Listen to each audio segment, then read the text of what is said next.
Yeni Gəncə qəsəbəsində bəzi 9 mərtəbəli binaların liftləri işləmir.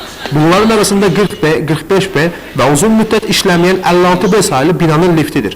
Sakinlər dəfələrlə müvafiq təşkilatlara müraciət etsələr də heç bir cavab almayıblar.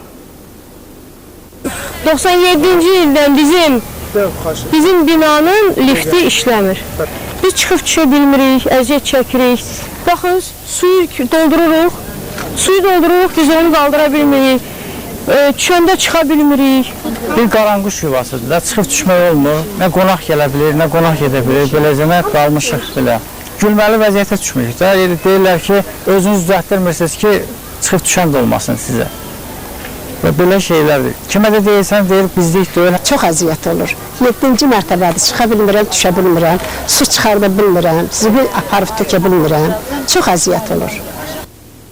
Məsələni araşdırmaq üçün Gəncə şəhəri üzrə mənzillərin paylanması uçotu İstismarı və Təmiri İdarəsinə müraciət etdik. İdarənin rəisi Tofiq Quliyev bildirdi ki, 56B sayılı binanın liftinin işə salınması üçün ümumi dəyəri 3.800.000 manatlıq smeta tutulub və sentyabrın axırına qədər lift təmir olunacaq.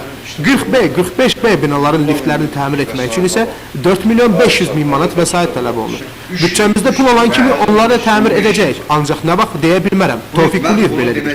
Liftləri tez-tez sıradan çıxma səbəbini isə o sakinlərin səliqəsizliyi ilə izah etdi. İlqar Ağayev, Vaqif İbrahim Xəlil, Xəbər Plus.